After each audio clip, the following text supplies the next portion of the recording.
Caros amigos, bem-vindos a mais um episódio de Hoje no Mundo Militar, um canal exclusivamente dedicado à discussão de temas militares atuais. Neste vídeo irei explicar em detalhes as características dos mísseis balísticos intercontinentais, um pouco da sua história e os principais tipos atualmente em operação no mundo. E já sabe, os likes são muito importantes para todo criador de conteúdos no YouTube. Por isso, se você gostar desse vídeo, deixe aqui a sua curtida e o partilhe com seus amigos. De modo geral, quando nos referimos a mísseis balísticos intercontinentais, estamos falando de grandes e poderosos foguetes com um alcance mínimo de 5.000 km, capazes de transportar várias toneladas de carga útil, tipicamente composta por uma ou mais ogivas nucleares. A história dos mísseis balísticos intercontinentais, conhecidos pela sigla em inglês ICBM, começou na época da Segunda Guerra Mundial, através dos trabalhos de Wernher von Braun, o responsável pela criação do foguete V2, o primeiro míssil balístico guiado de longo alcance movido a combustível líquido. Em paralelo ao desenvolvimento da V2, a equipe de cientistas e engenheiros de von Braun estava também trabalhando no A9-A10, também conhecido como Projeto América, cujo objetivo era desenvolver um grande foguete capaz de atingir os Estados Unidos a partir de bases de lançamento na Europa. O foguete não chegou a ser construído, mas o seu segundo estágio foi testado com sucesso em janeiro de 1945. Após a guerra, von Braun e a sua equipe trabalharam para os Estados Unidos numa série de projetos que culminaram com o foguete Saturno V, o mais poderoso foguete alguma vez construído e que foi capaz de levar o homem à Lua. Na União Soviética, os trabalhos liderados por Sergei Korolev começaram a dar resultados no dia 21 de agosto de 1957, através do seu R-7, que realizou com sucesso um voo de 6.000 km, tornando-se assim no primeiro míssil balístico intercontinental do mundo. O R-7 foi também muito utilizado em outros projetos, como por exemplo, ao colocar em órbita em outubro de 1957 o Sputnik, o primeiro satélite artificial do mundo, e a colocar o primeiro homem em órbita em abril de 1961, o cosmonauta Yuri Gagarin.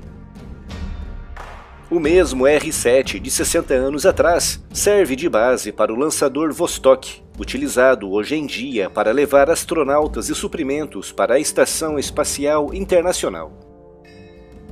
Os Estados Unidos só conseguiram o seu primeiro míssil balístico intercontinental um ano depois dos soviéticos, no dia 28 de novembro de 1958, quando o míssil Atlas realizou o seu primeiro voo com sucesso.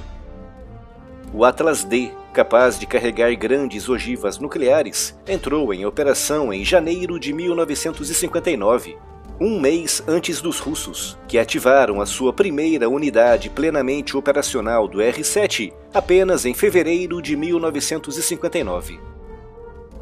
Assim como os soviéticos, os americanos iniciaram também um amplo programa de viagens tripuladas para o espaço, o que serviu para atrair as atenções do público e incentivar ainda mais o programa de desenvolvimento de novos mísseis balísticos intercontinentais.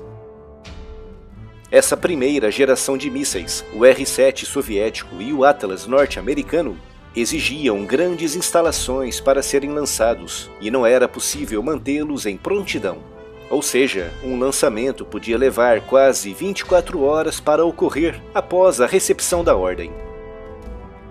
No início dos anos 60 começaram a surgir os primeiros mísseis com combustível sólido, como por exemplo o Polaris norte-americano, com um alcance de mais de 5.000 km e que esteve em operação de 1961 até 1996. Nos anos 60 e 70, os Estados Unidos e a União Soviética entraram numa corrida desenfreada para o desenvolvimento de novos e cada vez mais poderosos mísseis balísticos. Algo que só começou a ser contido através dos tratados SALT, que foram assinados entre 1972 e 1979 e que limitaram o número de mísseis que cada país poderia ter.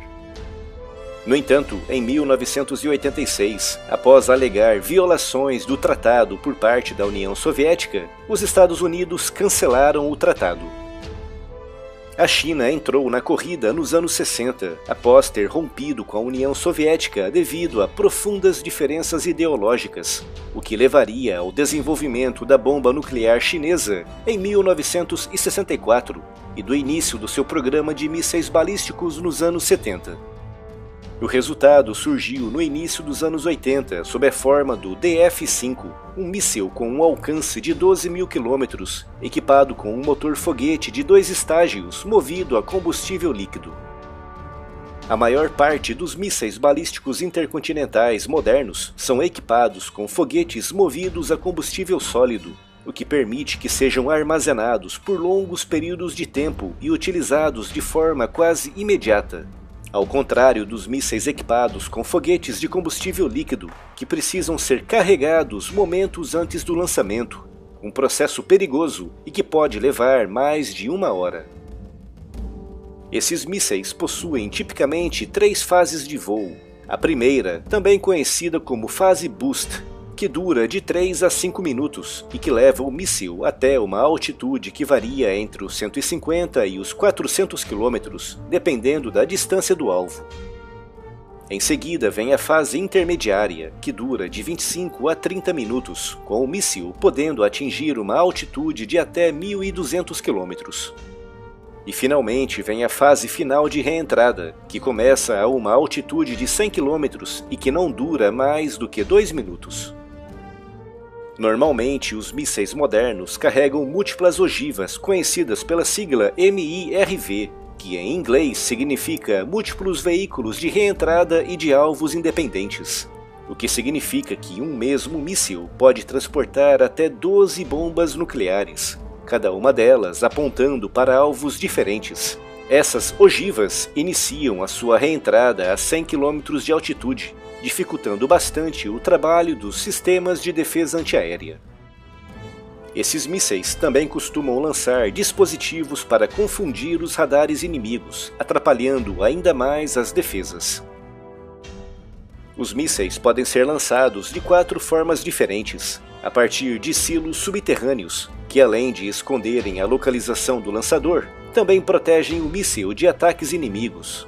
A partir de submarinos, quando são então identificados pela sigla SLBM, a partir de grandes caminhões e também a partir de trens.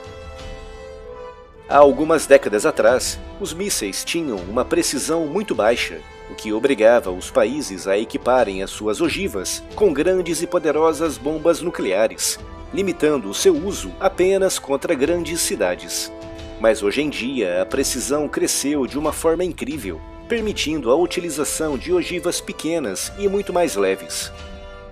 Por exemplo, nos anos 60 e 70 era relativamente comum encontrar mísseis armados com ogivas de várias megatoneladas.